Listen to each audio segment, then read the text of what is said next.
visits, including my visit. Yes, I went to China. I went to China to make our position very clear about de-escalation, about trade restrictions, and about terrorism. I did not go to China for the Olympics. I did not go to China for secret agreements. I did not go, sir,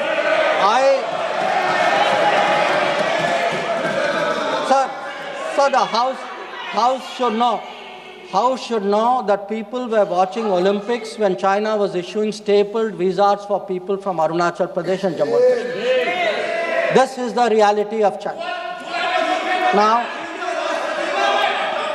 let me really tell you, sir, how is the relationship with China. Some years ago,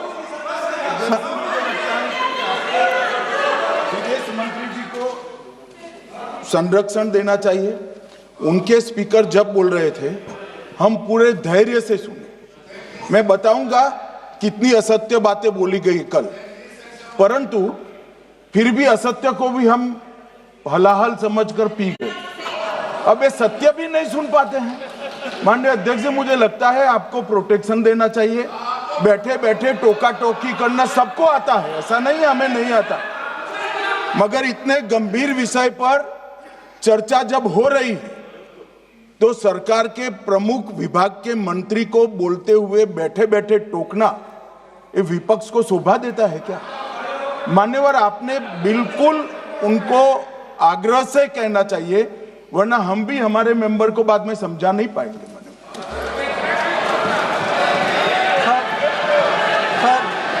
We heard today a lot about what was supposed to be the thinking. बैठे आपको इजाजत नहीं, बैठे। Sir, we heard about warnings about China, cautions about China. You know, China is planning this, China is planning that. But sir, I want to remind this House, Doklam crisis was on. The leader of opposition decided to get a briefing from whom? Not from the government, not from the emir, from the Chinese ambassador. He took his briefing from the Chinese ambassador when our military was confronting the Chinese military in Doklam. So I want to say that I want to say, and this is the political thinking. Let me, sir, give you the economic thinking. In 2006, the UPA government. Please बैठे टिप्पणी मत कीजिए, आप बहुत कर रहे हो, नहीं, गलत है, बैठे टिप्पणी मत कीजिए। Sir, in 2006, because I want to illustrate my points with facts. I spoke about political facts, I spoke about border facts. Let me give you an economic fact. What is the economic thinking of the Congress party about China?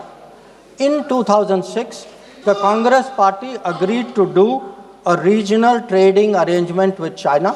It was finalized during the visit of President Hu Jintao. A task force was appointed.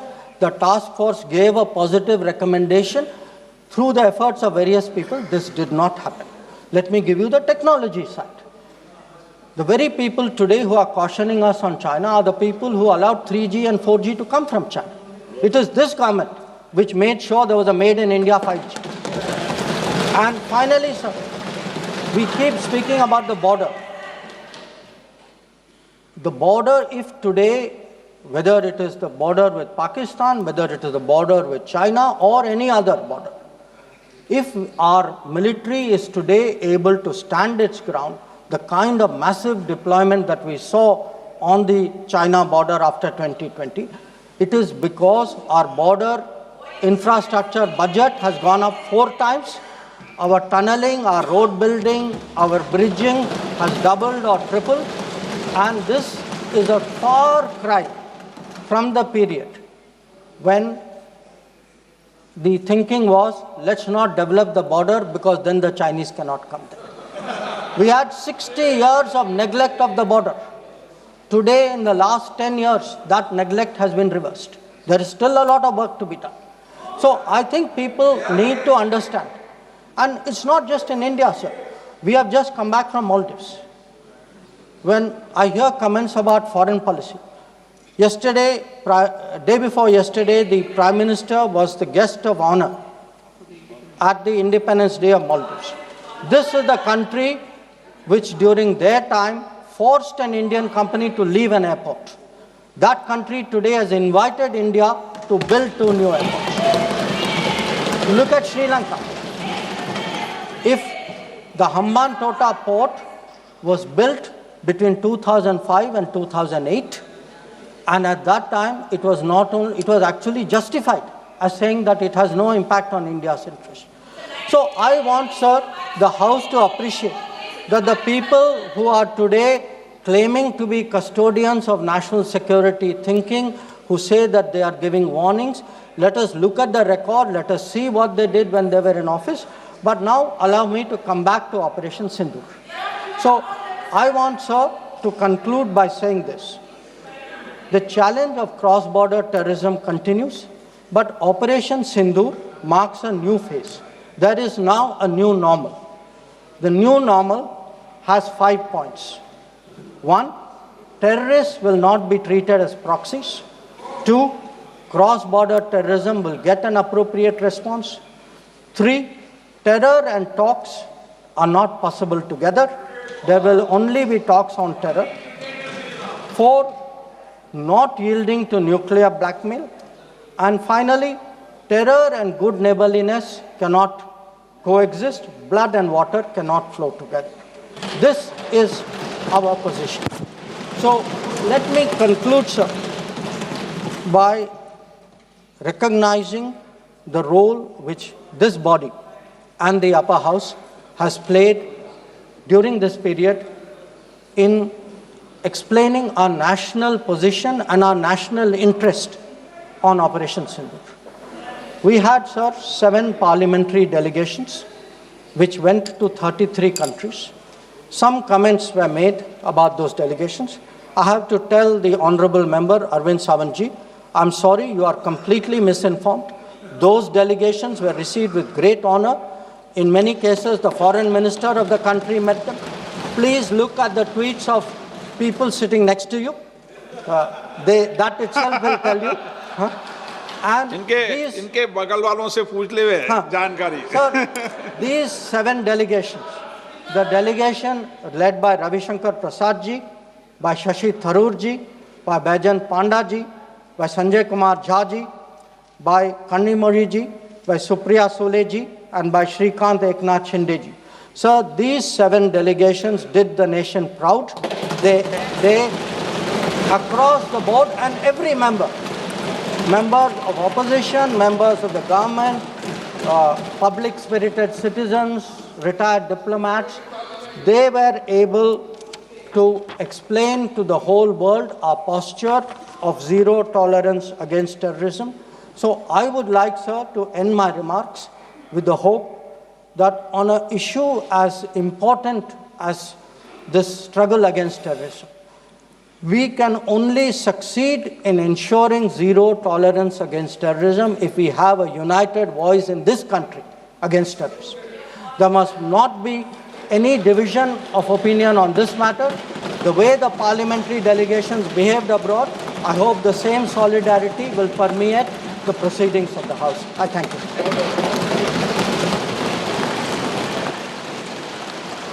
Shri Mia Altaf Ahmad.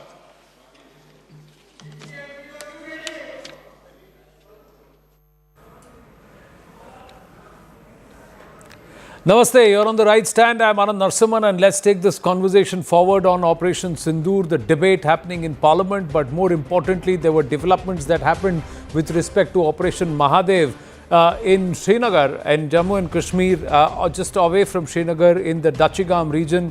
Lidwas is the area just on the outskirts of Srinagar where 3 terrorists were neutralized. Now, reports suggest that 1 or 2 of these terrorists may have direct link with the planning and execution of the Pahalgam attack. We're waiting for the Indian Armed Forces for their press conference. It was scheduled for about 5 p.m. on Monday evening, but they've now delayed it indefinitely.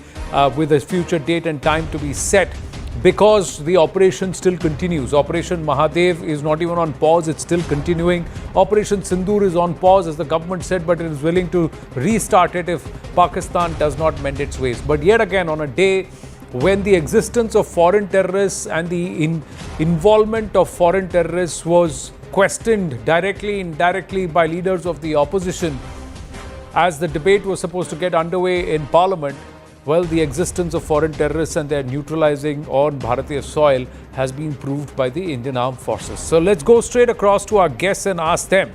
Now, is this anti-Modi sentiment that's just being pushed to the limit? And in that, is Bharat being compromised? Are our forces being compromised? Their commitment to keeping Bharat safe being compromised? And is there history that's being forgotten? Those who are sitting in opposition today were once occupying the treasury benches, and what was their attitude, ravaya, to Pak back terror, Pak originating terror? And did the China-Pak nexus not exist then?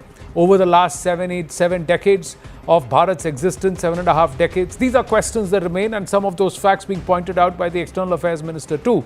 Lieutenant General KJS Dhillon with us, Sanjay Jha with us, Dr. Anand Ranganathan with us, Group Captain MJ Vinod with us. We should have Tom Varakan of the BJP also joining us any moment now. My namaste and Jai Hind to everybody. General Dhillon, you've been the former GOC 15 Corps. So the Chinar Corps today saying Operation Mahadev. Take us through what is expected there. We'll steer clear of the politics with you, but in terms of implementation, in terms of catching these FTs, and more importantly, the forces were also being questioned. Zoom, please. The forces were also questioned that what is happening to the actual perpetrators, the people who executed Pahalgam. 3 mahine ho gaye, unko kyun nahi pakda? So let's start from there, sir. Good evening, Anand, and good evening to the fellow panelists and your viewers. Operation Mahadev, which came to limelight today, did not start today. The Operation Mahadev, probably by some other name, started on 22nd of April 2025. Moment that cowardly attack by terrorists from Pakistan of Lashkar-e-Taiba, front name TRF, did Pahalgam on us and killed our 26 innocent civilians. Security forces from that day onwards were there on their leads. And it is just that the terrain in that area is so tough and difficult that it took this much time. And the people who are saying within the country and outside that you have not been able to do anything to the Pahalgam terrorists, or they have fled the country, or they have gone back to Pakistan, you have no clue. I would like to just humbly submit, security forces do not announce each and every bit of information which comes to them, and they do not announce each and every operation which they launch, for simple reasons of security, so that the things don't get leaked out. Even now, you would have realized, even today, they are not coming out with details because the operation is still going on. We don't know whether there are only 3 or there are 4 or 5 or 6. So once the operation is finally over, the confirmation about the identity is 100%. They will come out and explain the whole thing to the nation or the media, as it may be. So my point is, the security forces are on their heels, having been in that area, having served in that area, having walked in those jungles myself, and also having interaction with the people who are now doing the things on ground.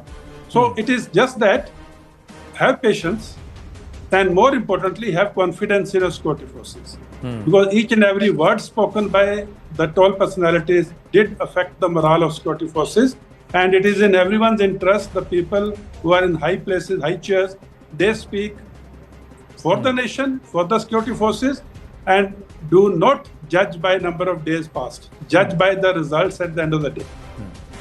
True. But General Saab, there are many who will question this entire difference between FTs and LTs, local terrorists and foreign terrorists. How can the government and the security forces say that this was a Lashkar operation, this was all FTs?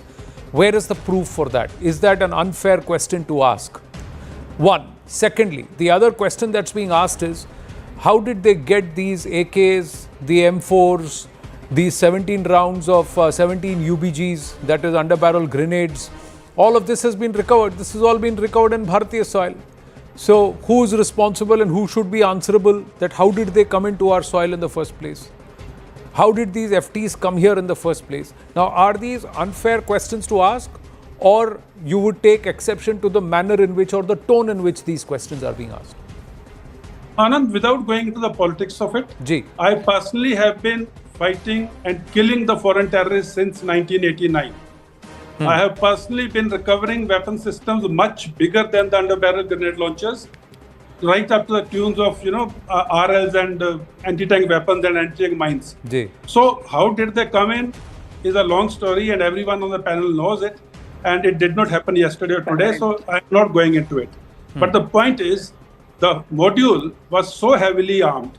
The module was very well, trained, and the way they could survive in the jungles and the type of small little packets which you are seeing in the photographs which have come out so far, they're all jungle survival items. And the type of weapon systems which have been recovered and which are being named, I would still wait for the official details being given by the security forces.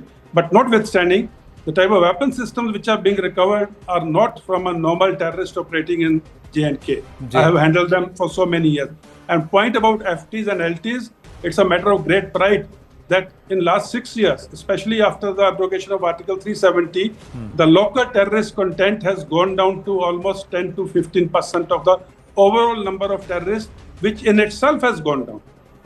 The foreign terrorist content, which is there, is now up to 80 to 85%. The locals are no more finding it lucrative. They're finding other jobs, other places where they can go and earn their living, better option than joining terrorism. So I think for that, the whole nation must pat themselves that we have been able to alienate the normal Kashmiri from terrorism, or they have taken them away. The foreign content remains because Pakistan remains. Pakistan's ill intentions towards India remain. So that is why the foreign content would come down slowly because of their lack of sustenance which is available, which has already gone down too much in Kashmir. But I think give us time. It's a consolidation phase going on in any counter-terrorist, counter-insurgency operation. Consolidation phase is the most difficult phase. The last 200 meters of battle on fighting on an objective is the most difficult phase of the war or attack. So I think give yourself time, give ourselves time, give everyone and the security forces time to finish this problem once and for all, and it will not happen overnight. I can vouch for it. You very rightly said, sir, the final 200 meters are always the toughest, or the final 2 kilos, the final 20 meters, the final 20 feet. It's the final 20. That 20% is the toughest for anybody and everybody to achieve. But Sanjay ji, namaste. Tom Vadakan of the BJP is also through with us. Namaste and Jai Hind. Thank you. Good to have you with us. So let me ask you, Dr. Jaishankar pointed out saying ghosts of the past continue to haunt us. 1948, you allowed POK to form, and look, 2025, we're still battling it. China-Pakistan nexus, you question us today. Look at what you did at your times. So, can those who sat and occupied the treasury benches for the longest period of Bharat's independent history today shirk the blame of what their actions in the past have cost us today or caused us today? Sanjay ji. Yeah, Anand, let's live in the moment. I think my experience with the BJP and the Modi government is that whenever they are cornered, they take refuge in history, which they distort. And unfortunately, Mr. Jaishankar now sounds more like an RSS pracharak and less like what he should be, a distinguished foreign secretary. I don't want to waste my time to even dignify those comments, because the truth is, when it comes to national security, I think all governments put their best foot forward. And I completely agree with the eminent officer of the army who spoke before me, because I do believe that the Indian armed forces have been exemplary. They have been extraordinary through right from the time when the thugs from Pakistan rolled into Srinagar immediately after India's independence. I mean, let's not forget, and I need to make this point because unfortunately it gets lost in political rhetoric, but some of the historic wars, in fact, all the historic wars other than Kargil, you had the Congress government in power. So I don't want to get into that kind of a political slugfest. But here is the point that I do need to ask. And I think this is something that is the elephant in the room that we cannot ignore. And there are 2 points. I mean, I have hundreds of them, but I'm going to focus on 2 points. I'm sure you got limited time. Number one, Why was this normalcy narrative built about Jammu and Kashmir by the Modi government, which went to town? And I have heard speeches, it's all on public record, made by the Home Minister of India, made by the Prime Minister of India, that after abrogation of Article 370, Jammu and Kashmir was back to normal. That there is an obliteration of terrorism. That militancy had not just been curtailed, it was almost non-existent. I think this actually is the principal issue that nobody talks about, is Jammu and Kashmir itself. That did we create this sense of complacency within and outside, that everything was hunky-dory, and then you have the brutal slaughter in that Pahalgam massacre. Everything that has happened after, Anand. But you are a journalist I respect, and I can tell you this for a fact. Operation Sindoor and everything we are talking about thereafter, coming to the brink of a nuclear war, according to Donald Trump, the truth is that why did Pahalgam happen to begin with? Now, a lot of military analysts will tell you that terrorism is something that you can never 100% guarantee to control. Fair enough.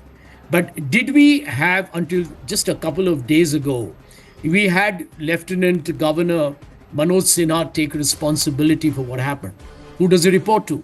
I really feel that the whole issue of terrorism still being a live threat, Jaishankar has to make that statement in Parliament today, but he should go back and listen to what his own senior members of his government were talking about. As if Jammu and Kashmir is back to normal. The truth is that was a lie. And I think if we don't address these elephants in the room, we will continue to live in a fool's paradise. My other question is equally fundamental. Is end of day, why did the SEO, Quad, BRICS, everywhere where India has a very powerful voice, none of them explicitly condemned Pakistan? Now, what has been India's diplomacy over the last 11 years? There is an attack. We actually go to war against Pakistan because we believe that we have evidence, or at least we have past record to prove that it cannot happen without Pakistan's active engagement. Fair enough. I'm not even going to get into the details of why has it taken so long to get the 4 terrorists. We'll debate that. But at the end of the day, barring France, which had a stake because of Rafale jets, and Israel, with whom we have this very newfound bromance, which completely defies anything in foreign policy of the past, but we can debate that another day. No country, maybe you can add Taliban if you like, no country actually articulated the fact that Pakistan has been an active sponsor of cross-border terrorism. We stood diplomatically isolated, including in our neighborhood. And therefore, my last point, which I want my friend Tom Vadakan to answer before this program is over. If Operation Sindoor is on, Anand, this is what the Prime Minister said, and this government seems to be saying all the time. It's only been paused, but it's on. Then how is this hypocritical, dubious, extremely immoral government planning to have a cricket match with Pakistan during the Asia Cup, which is planned not too far away from now? Okay. I find that so grotesque, so insulting to the people who died. I mean, to me, it's the most outrageous statement I have ever heard in a long time. Right. Let Tom Vadakan respond. Yes, Tom Vadakan. Well, it's, I think, time for my friend Sanjay to smell the coffee and identify what he's saying. The fact of the matter is, leave cricket alone. It's a sports. And we have taken a position. We are doing it. And what is right and what is wrong is to be decided by the people of India. I agree, terror, we have zero tolerance on terrorism. The fact of the matter is, you raised a lot of issues. What happened in Jammu and Kashmir, you mentioned that after 370 came into play, this happened. That's precisely the issue. This happened because they wanted to create an impression that there is disturbance in Jammu and Kashmir. And you, in your suspended capacity, have gone on record saying, well, why did we play up peace in Jammu and Kashmir? They wanted to play that card. They wanted to create terror among terrorists, among the tourists, and they did that. And now you stand up and say, well, a 370 is not about peace. Ask the normal Kashmiri, how much of peace, how much of investment, how many tourists have come there? The objective was to disturb it, my friend. Try and be a nationalist for once. Your party speaks in different languages. We had Chidambaram saying, homegrown terrorism, my friend. Do you agree with it? Or you're trying to create a counter-narrative. No, let me complete it, Sanjay. Do listen to me. Sure.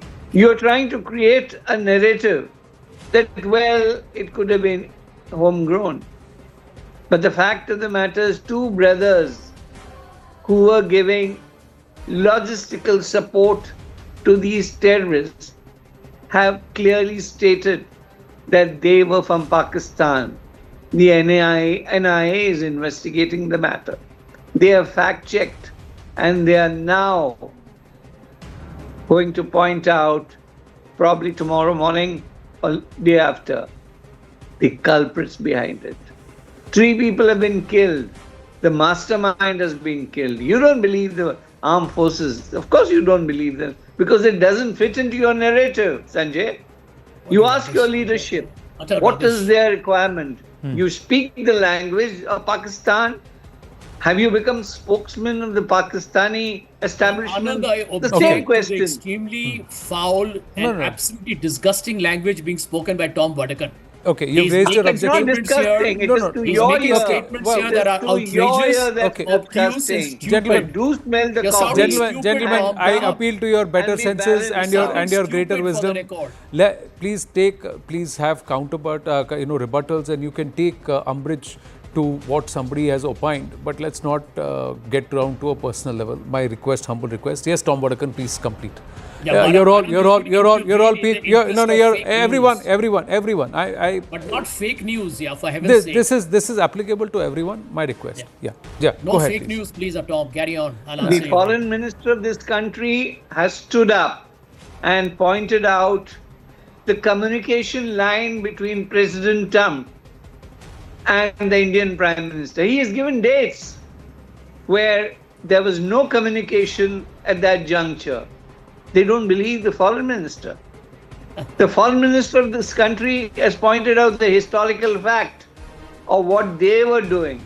Their treaties with China, their love relation, when there was tension in the border, the LOP was in the Chinese embassy getting a brief.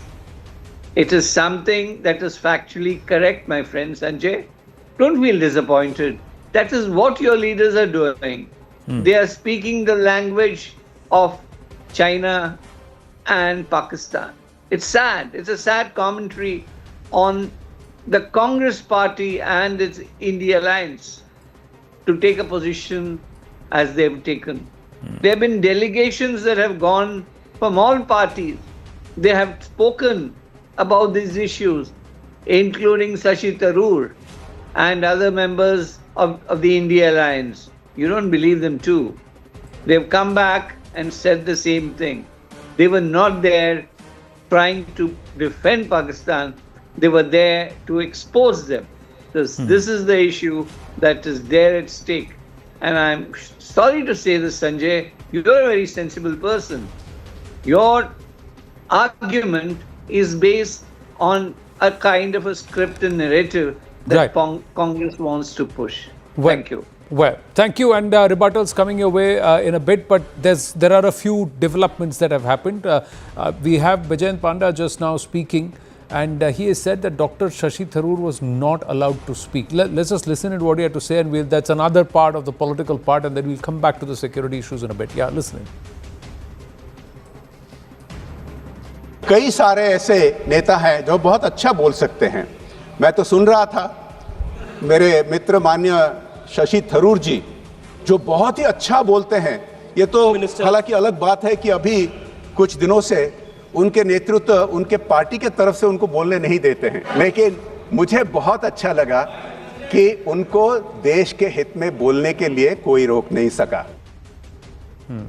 So the Congress party blocking Dr. Tharoor, whether or not the speaker allows them and encourages them because they were part of the parliamentary committee that travelled abroad, we have to wait and watch. But Dr. Tharoor in the morning said Maun Vrat.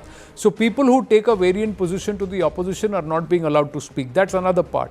Now, Group Captain MJ Vinod and Dr. Ranganathan, some data, some information.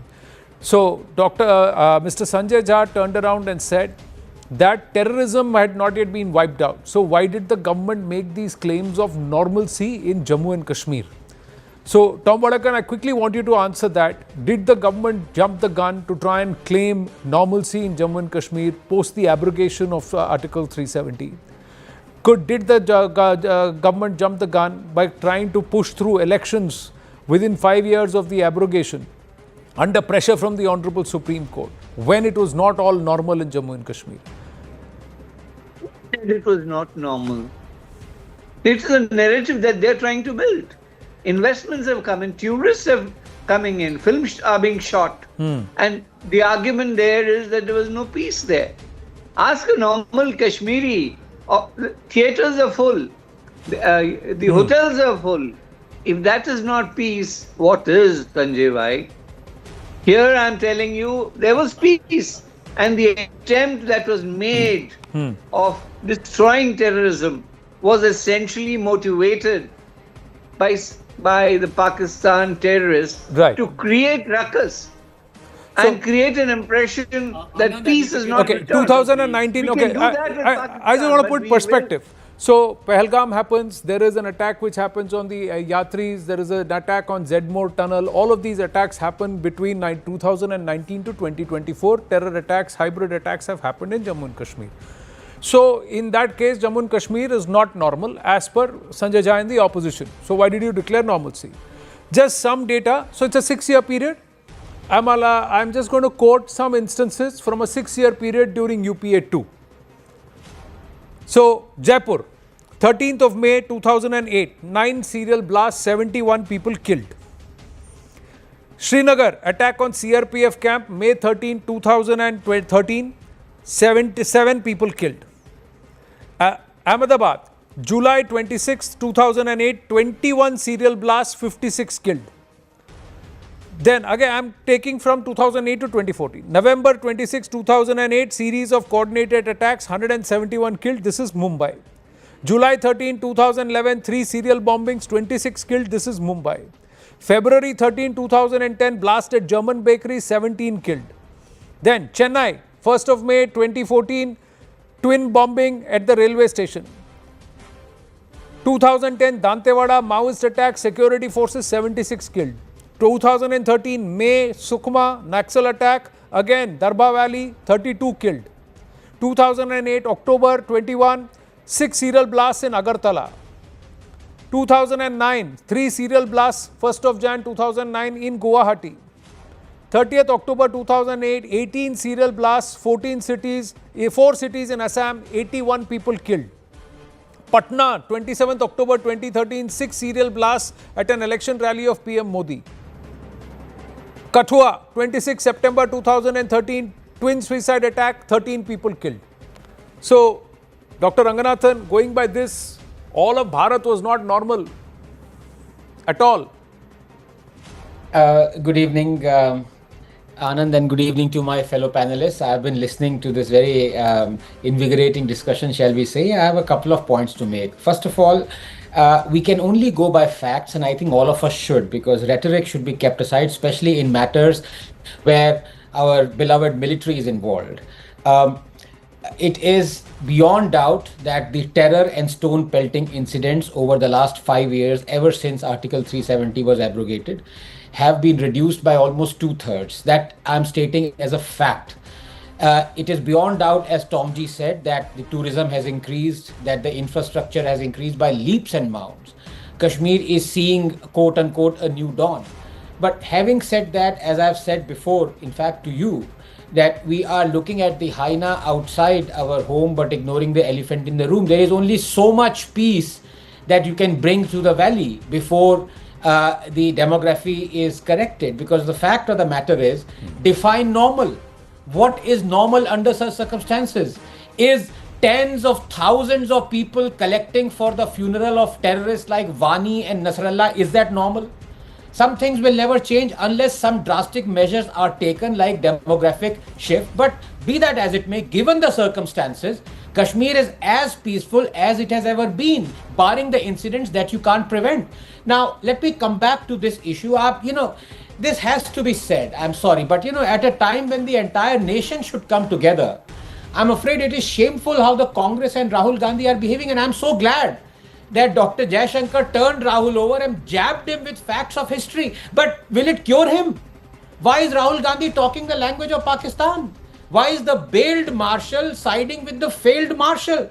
Anand, this is ridiculous, because it is embarrassing to even state this. Operation Sindoor has been a roaring success any which way you look at it. And I think that is why the Congress hates it, because its decades-long incompetence stands exposed. Let me explain very briefly. Number one, is it not a fact, and I'm speaking only facts now, that we have lassoed the Indus Water Treaty into the tightest possible leash on the terror state of Pakistan with a tap-off, tap-on decision we will take depending upon their behavior? Perhaps that is why the Congress is hateful, because it signed this draconian treaty that was unbelievably lopsided against India and gave Pakistan the upper hand for 60 years. Through 3 wars and hundreds of terror attacks. It was yet another gargantuan Nehruvian blunder that made India suffer intolerably for half a century. Number two, we have called out possibly once and for all Pakistan's nuclear bluff by targeting with precision and at will deep into mainland Pakistan, and not one but 24 locations at their terror hubs,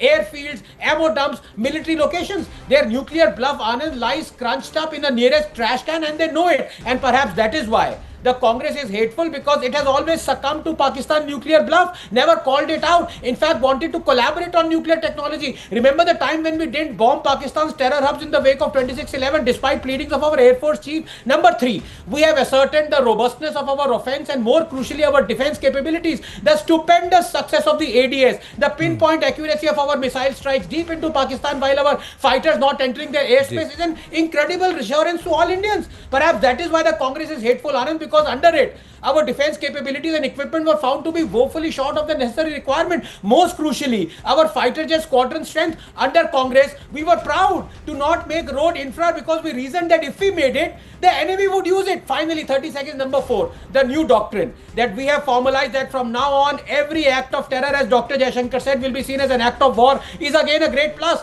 Pakistan now knows and fears that every Pahalgam or Pulwama or 26/11 like terror attack will be met with our Operation Sindoor like response. Perhaps that is why the Congress is hateful, because under it we were giving concessions to Pakistan even on Balochistan. We continue to have Pakistan as the most favored nation despite terrible terror attacks. It is time the Congress behaves like one of its leaders, Dr. Shashi Tharoor, or maybe he won't be one of its leaders for too long. Well, we don't know about that, but the clear is the nation needs more leaders like Dr. Shashi Tharoor who can articulate Bharat's point of view, unequivocally and fairly across the globe. So that is important. But Group Captain MJ Vinod, when Bharat says and Bharatiya government says we have not lost assets, they quote international media.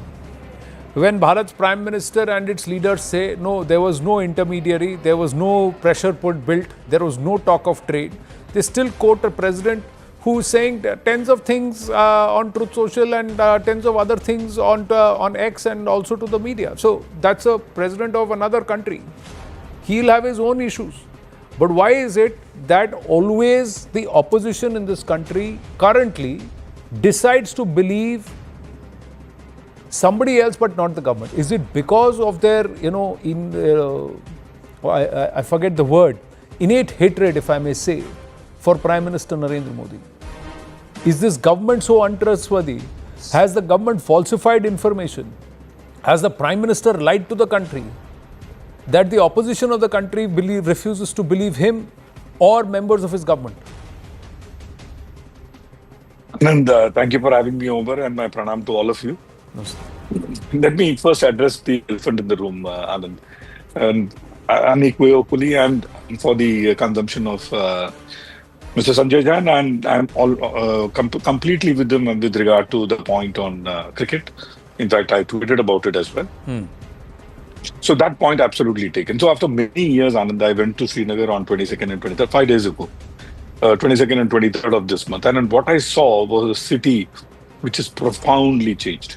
Back in the 90s, early 2000, including Kargil when I was in battle axis, I couldn't step out, even in CVs, without an armed security detail in front and the rear.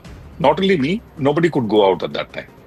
Every movement was calculated. Every street had some kind of attention. You sundown, sleeves down, lights off. It used to be Sannata there.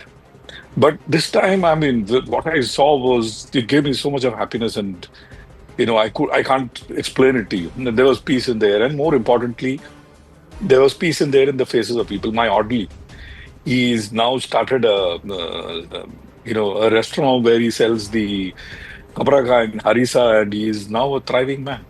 The transformation of both infrastructure and the lives of people in the atmosphere is exceptional. The sense of normalcy, which is, long overdue, has begun to take root.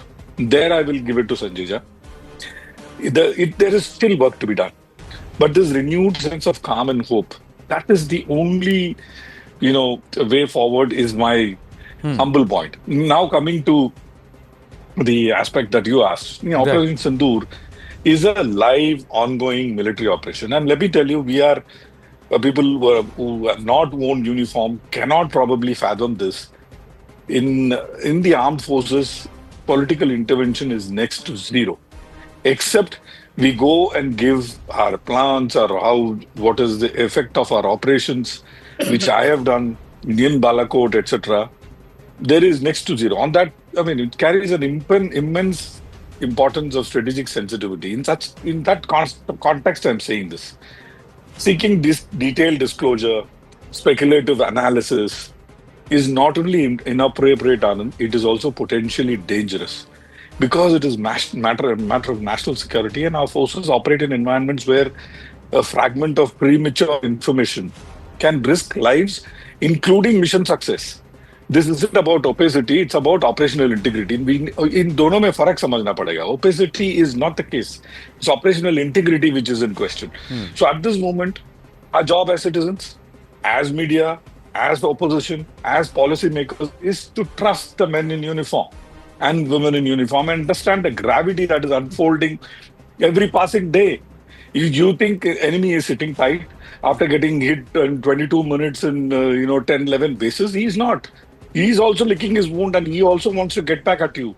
He probably maybe trying to get back at you tonight. How do you know?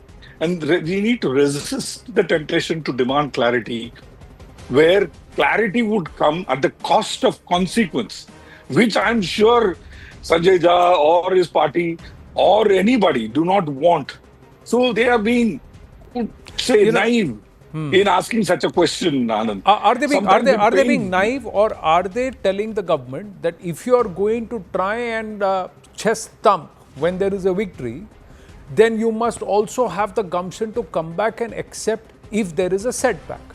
It's not the forces who are being questioned. It's the politician and the political government and the leadership that is being questioned, saying if you go about thumping and tom-tomming when you have success, while you credit the forces, but you also believe political leadership is involved, then when you have setbacks and when there is a security lapse, then you should have the gumption to come back and take it on the chin and say, hey, I made a mistake. Like the LG of Jammu and Kashmir, he deserves due credit, though he was never directly involved. But because security comes under him in Jammu and Kashmir, it is under his jurisdiction, and because Pahalgam happened, he said morally, I have to take responsibility for this. This should not have happened. It has happened, and we will take corrective measures to ensure it doesn't happen. Has it been happening every other day under his eyes since the 6th of August 2020 when he came on board? No, it's not. It's not happened every other day. But one event and I think that accountability every politician must have if they want to take credit that we've brought down homegrown recruitment or local terrorist recruitment to single digits. General Sahab has served in Jammu and Kashmir. Sir, since 1980s, tell me, I'm coming to Dr. Ranganathan. General Sahab, has there been a single year, except for 2024-25, when LT recruitment was in single digits? Is that not credit somewhere? Anand, not only the local terrorist recruitment, I will quote facts because what are the indicators or indices of peace / otherwise? See, local recruitment has come down from 2019 to 2025. It is a variable fact. The terrorist initiated incidents, numbers have come down. Terrorist committed atrocities have come down. Civilians getting killed by terrorists has come down. And overall number of encounters have come down. All these are negative indicators. They all have come down. Now let's talk about the positive indicators. Positive indicators is even the stone pelting. Stone pelting, when I took over as Corps Commander in February 2019, was at its peak. And when I left in 2020, it was almost zero. And today, last 2 years has total zero stone pelting. That has also come down. Now, talking about the positive indicators, the number of tourists who are visiting has gone up. The hotel bookings have gone up. The number of flights and their occupancy has gone up. Number of days the schools are open and children are going to school has gone up to 280 per year, which were down to about 20 to 30 because of hartals and terrorism. These are all positive indicators. The ATM cash dispensation has gone up. So these are all verifiable facts, and you can verify it over year, quarter over quarter, or 5 years. So peace has definitely come in, and the life of a normal Kashmiri has definitely gone up by many notches. His daily income has gone up. The mother was sending the boy to stone pelt for 500 rupees because there was no other option. Ghar mein sham ko khana banna hai. And the boy could well have got killed in stone pelting or tomorrow become a terrorist and get killed thereafter. So I was in Kashmir on 21st of April till 21st of April 2025, a day prior to Pahalgam. And in the evening, I tried to imagine a former Corps Commander trying to go to Dal Lake. And I could not go because there's so much of rush of tourists and the vehicles. I turned back halfway through and came back to Badami because of the traffic jam. So this is the type of situation which had come. And this incident of Pahalgam, these incidents have happened in the past, and it is very sad that it happened. It's a big incident. But the peace which is returning to Kashmir and the life of Kashmiris becoming happier, I think it is an irreversible fact, and we can all compliment all of us because everyone has contributed to it without an exception. Dr. Ranganathan, Sanjay ji coming to you after that. Okay. Yes. No, I mean, whatever, the good general said is absolutely true and factually right. But I'd like to make a point, perhaps I can, because I drink poison that others don't. I do that because of my free volition. I can say things that others find politically incorrect to say. You can never stop such terror acts because the overground workers are helping the Pakistani terrorists. I give you a simple example. I mean, you have Gujarat that also shares a long border with Pakistan. Have you ever seen such a terror act, Pahalgam-like terror act in Gujarat? Why? So, unless you tackle with that situation, the real elephant in the room, I'm afraid you can correct the situation, but you will not be able to define what is the normal. Given the circumstances, we are as normal and peaceful in Kashmir as we've ever been.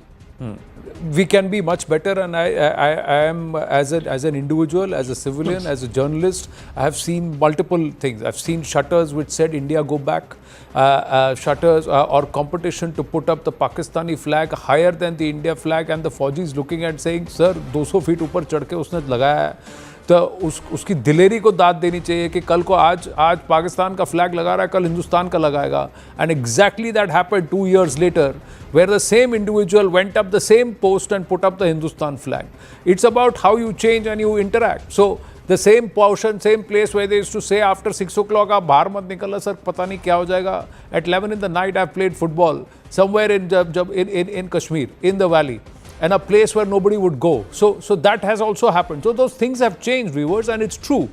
But has everything changed? The moment you're seeing the numbers point to a different direction. But the question again, Tom Vadakan after Sanjay Jha, is that when you take credit for the good things, you have to also accept and own up to things that don't go your way. You can't brush that aside and say, don't ask us these questions. You should not ask questions. They could ask questions. But the right questions also need to be asked, Sanjay Jha. It's not about just punching a hole because you feel like punching because Modi can't get it right. How can it be Modi? That cannot be the attitude. Yes, Sanjay Jha. Anand, let me tell you, who decides what is right and what is wrong? I mean, this is not, by the way, something that is left to one supreme leader to take a call on. But let me answer your question here. Just 10 seconds, Sanjay. Just 10 seconds, Sanjay. I speak after a lopsided panel. You want me to speak and interrupt No, Sanjay ji, I just want to say one thing. This is bizarre, man. Please, I'm not interrupting you. I'm just requesting you. Bring a lopsided panel. I'm just requesting you 10 seconds, Sanjay ji. I'm just saying, okay, whatever they say outside, you can question. But when it is being said inside Parliament, it's on record, it's on oath, it's sacrosanct. And then after that to question it, it's perhaps unfair. That's all I wanted to submit. Please continue. Okay. I love the optimism of some people on your panel. Delusion and illusion is a fundamental right. Everyone has a right to live in a fool's paradise, build a real estate on it. But the truth is this. Why don't we listen to a man who's the elected Chief Minister of Jammu and Kashmir? I don't think anybody on the panel has a greater legitimacy than him to probably tell you of the problems and challenges that continue to remain. I'm sure on some parameters things may have improved, but here was the Chief Minister of the state being heckled and actually being in a great number of ways, physically attacked when he wanted to make a visit recently. And for what reason? I mean, if that can be done to a chief minister of the state... Sir, that has been fact-checked by the PIB, sir. No, sir, it's been fact-checked by... Why don't we listen to what the chief minister said? It's been fact-checked by the PIB. Those gates were not closed. It was those visuals, so the full video... the full video has been put out. There were no restrictions. People could come out and go. He deliberately went from that day. It's been fact-checked by the PIB and those pictures have been put. So I'm just saying politicians will politicize, politicians will optimize, politicians will trivialize. But what I'm trying to say is, sir, when it is set on the floor of the House and a commitment is being made, at that time, then perhaps we should not doubt. And when the DGMO comes, when the military comes in, when the military comes and says, sir, I have to tell you when the fact, if it's a fact check, like you said, you called out fake news. So I also have to call out that if it's been fact-checked, then perhaps I have to caution you also. Perhaps you did not know. You do me a favor? Sir, I have run out of time. We'll take this forward tomorrow after the Prime Minister's address. It's scheduled at about 6 p.m. We'll take it forward. Sir, I'll give you far more time. Dr. Tom Vadakan has hardly spoken. In fact, I've been unfair to him. We'll make it up to him too. Viewers have to wind up on that note. Thank you.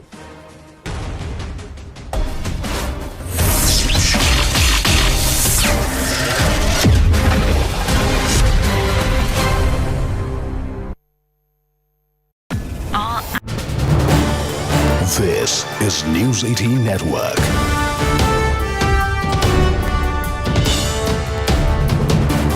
India's largest news network. Major Jolly, very quickly, your thoughts on the updates that we're getting right now. What more can you read into the situation? What I can say is that Indian Army is going after terrorists wherever they are hiding, whatever little pockets they are being chased and killed and neutralized. So even though the hunt for Pahalgam terrorists is on, it doesn't mean that Indian Army is taking it lightly wherever the others are.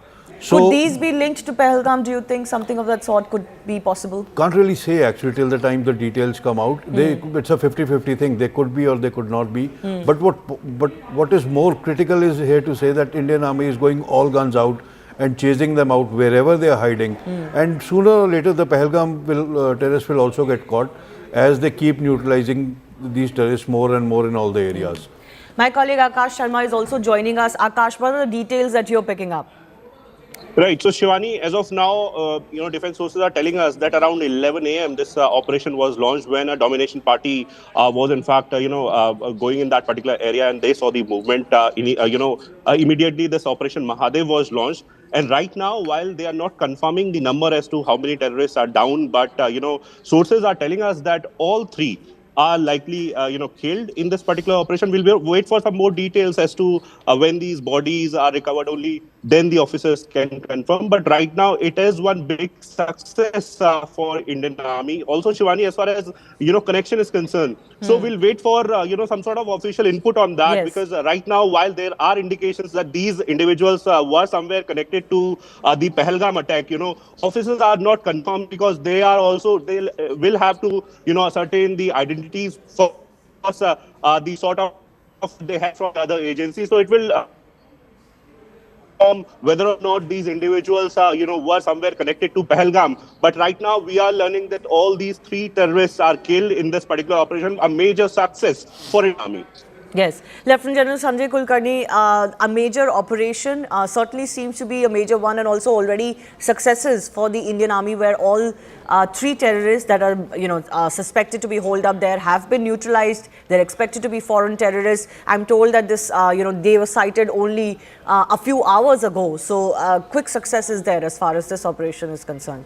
Definitely, my compliments to the special forces for killing 3 of these foreign terrorists, because post Pahalgam, these combing operations will be on in various forests to locate. But yet we can't be sure as to which Tanzim or where they are, maybe Lashkar or whatever that be. But these combing operations are now paying results, and that's one of the ways of ensuring that no way we are going to be zero tolerance for terrorism. And that zero tolerance for terrorism leads to all this, because until and unless we knock them off, for us, I would always say, as an infantryman, I always believed dead terrorist is a good terrorist. He must die. If he's born to become a terrorist, then I am born and trained to kill them. And they will kill them. There's no denying the fact. Absolutely. And these kind of combing operations, especially by the special forces, in such that very thick forests, and this kind of combing operation resulting in 3 foreign terrorists being killed is a huge success, and I wish them all the best, and they must knock off anybody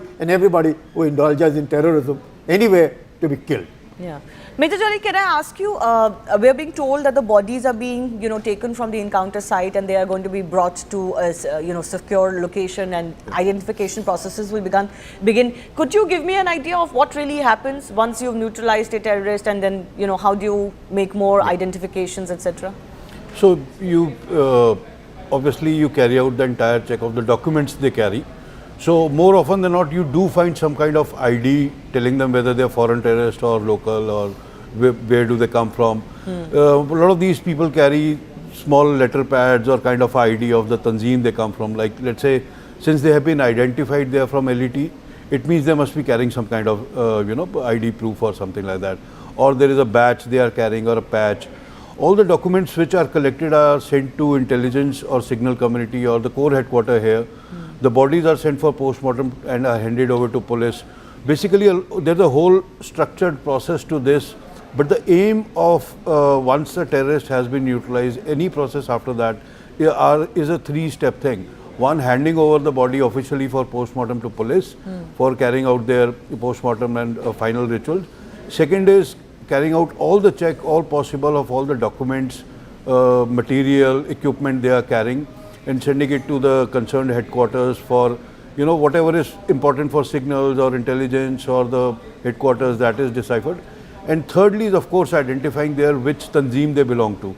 That becomes very critical, because once you know these terrorists from this Tanzim are working on this route, you have better intelligence. So all that is part of the process that is carried out once these guys are killed. Right. And all of the weaponry, etc., is also, of course, yes. Sometimes even at first look, you can make out exactly where that weaponry is being, is from.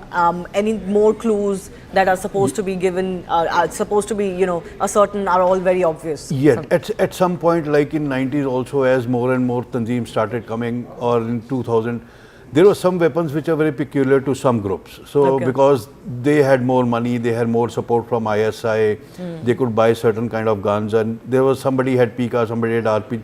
So at the face of it, you could say, okay, these guys will be from JAS or LET or something. So yes, what you are saying is absolutely right. These are small pointers which help establish that these guys belong to this group. Well, we are waiting for more confirmation as far as who these terrorists are. We are being told only...